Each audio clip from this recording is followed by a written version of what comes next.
Bears fans, after suffering an embarrassing 19-3 loss to the worst team in football, the New England Patriots, and their star quarterback, the rookie from the same rookie class as Caleb Williams, Drake May, outperforms him, you got to be asking yourself the question, like, what do you do next? And the answer to that for most people so far has been fire Shane Waldron, because Luke Getsy, who was the offensive coordinator last year, has already been fired by his new team. They're recognizing that the product on the field just absolutely is no good. But Matt Eberflus loved him, kept him around for 2 years. So you got to be asking yourself, what is the proper move here for the Chicago Bears? And I'm here to tell you, Matt Eberflus has got to go. And it has to be today. If it is not today, you have lost this team. You have lost this city. You have lost this season, Ryan Poles. So you better start listening to the fans and the people. Look, I'm not telling you that the fans coach your team. I'm not telling you that we know better than you, but we can see the product on the field. How do you not see the product on the field? How do you not see and how do you not know that this is terrible? How do you not see the signs? Well, let me point out a few reasons why. First of all, let's talk about the news going around first, and that is Shane Waldron. Will he be fired today? Now, the Bears have never fired somebody, a coordinator, during the course of a season. However, there is a possibility of relieving him of his duties. Now, let's also point out, we're not going to reinvent the wheel. This is Caleb Williams, by the way, speaking out in frustration over the situation, saying they're not going to reinvent the wheel in a sense. We're midseason, and it's not a decision for me. I have to do what coach says. I have to deal with whatever decision he makes, and I have to be fine with it. Will I be able to adapt? Yes, I will. We'll be able to adapt. Whatever decision coach makes from there, we have to go out and execute and win games. And listen, this entire team has been critical at this point of the coaching staff, preaching what? Accountability. Even Olin Kreutz right here says Bears talk too much but took no accountability, because accountability, yeah, that's a facade being run by Matt Eberflus right now to make it seem like he has a handle on this team. He does not. This team is in disarray. This team is a disaster, and he's doing nothing about it to fix it. So you have to ask yourself, what is next? Well, the question is, will Shane Waldron be gone today? I'm going to tell you right now, most likely, no. What most likely will happen is he'll be part of the passing game coordinator, and Thomas Brown will take over play calling. That is the most likely scenario, and that doesn't fix anything, because that's not the problem. I'm telling you right now, this is only a piece of the problem. It is not the entire problem, because when the offensive line gels a little bit, guess what? The Bears looked a 4-2 team that should have been 6-1. But there were mistakes being made. There were problems with the line, et cetera, et cetera. And of course, Braxton Jones, Darnell Wright were not in the game on Sunday. So the Bears have a ready-made excuse for the offensive line. But let's just dig a tiny bit deeper here.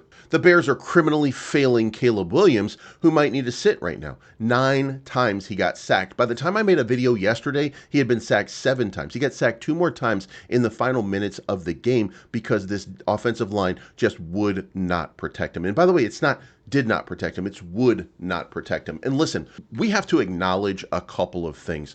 We call this offensive line terrible. We say things like these guys don't know how to do it. They got to the NFL based on their ability to do it better than everybody else in college. So let's not confuse what is happening here. These are professional athletes getting professional wages to perform at a high level in the NFL. The only thing missing from that is coordination. They can block somebody.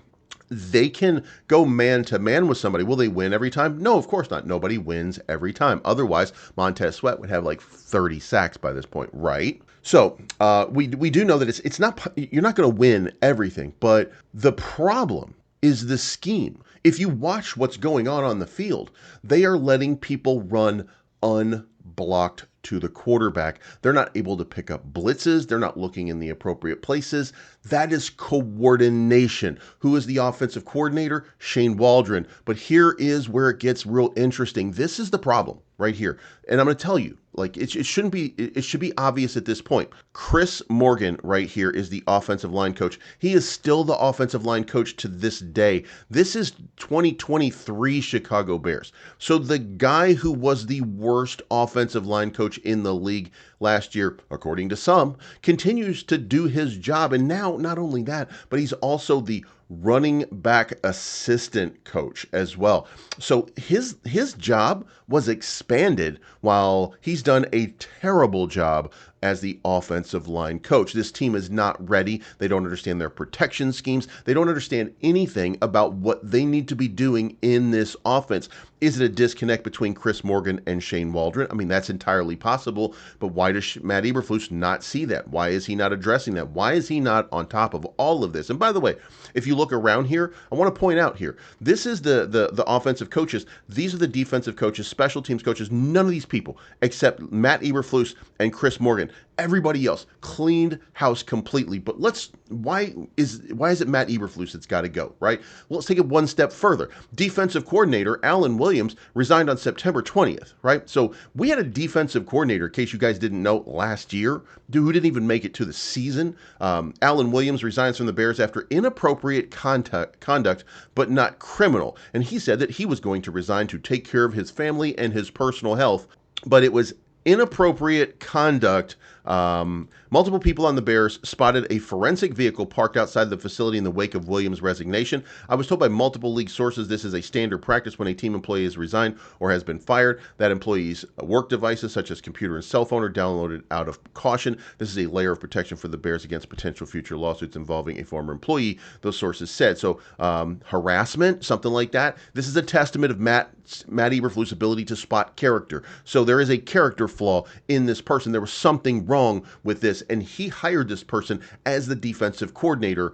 And where are we now? Okay, defense, by the way, fine, but this is a testament to another problem. But wait, there's more, because just a few short weeks later, David Walker, the running backs coach, who, by the way, Chris Morgan replaced, he's now the running back coordinator along with the offensive line coach. Absolutely bonkers, just absolutely bonkers.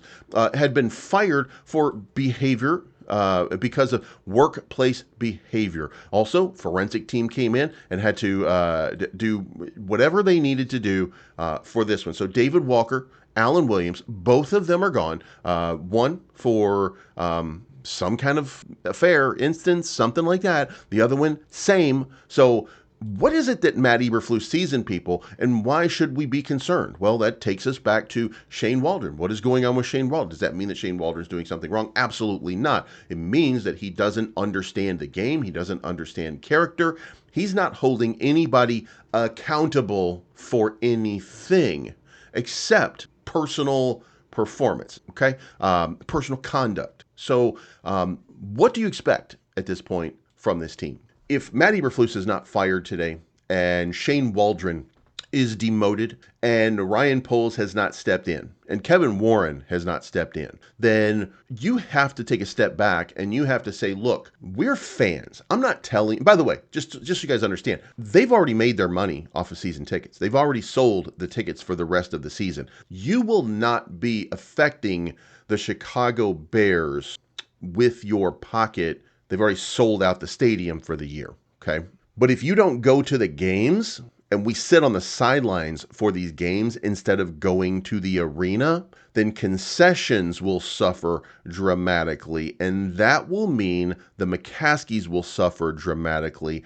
And they will then see that they need to do something because they have a responsibility to satisfy the fan base. Now, you might argue that, and you might say, well, you know, I like my team no matter what. That's fair. Watch them from home. Watch them from home.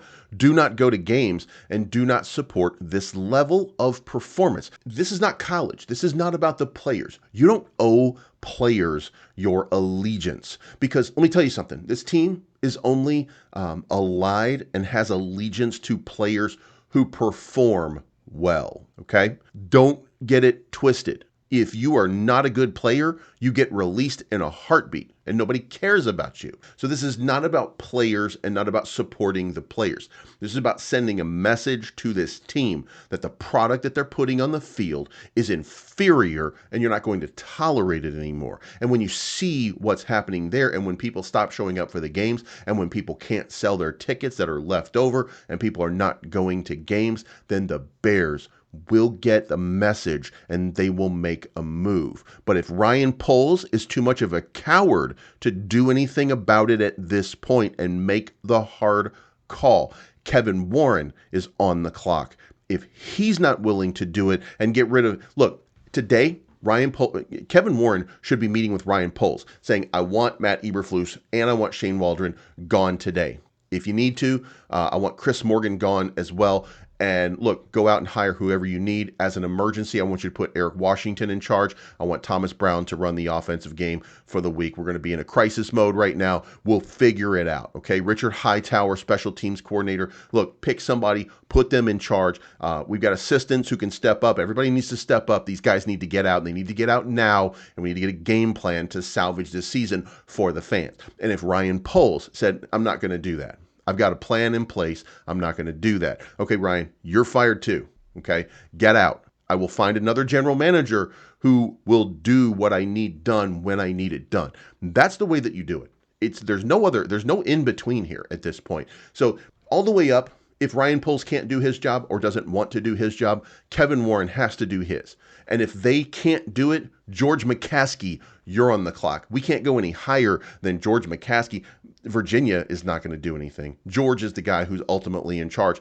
Get rid of everybody who doesn't support your city and your team, and do it today, because this season, it's already been lost. Now, look, the Bears could go 500 the rest of the way, and we'll still have a poor record. They're still going to be 8-9 with 500 ball, with the most difficult schedule in the league through the end of this. So there is no better time than now. Are you walking into Green Bay? Is that a trap? Well, you're going to get destroyed. You're going to get destroyed. This team has quit on Matt Eberflus. You are going to get destroyed, and you are going to embarrass this team by doing nothing against Green Bay. You are going to embarrass your team. So, George McCaskey, there's probably no chance that you're ever going to watch it, okay? Kevin Warren, probably no chance that you're ever going to watch this. But in the event that you do, why don't you love the fans as much as you love your job? Is that too much to ask? Anyway, guys, I'm just ranting here at this point, so thank you so much for tuning in. I appreciate you guys. Matt Eberflus, your time is up. You've got to go. This team is lost, and you've got to do something, Ryan Poles, and do it now. All right, guys, that's my time. Thank you so much for tuning in, and we'll talk to you again very, very soon.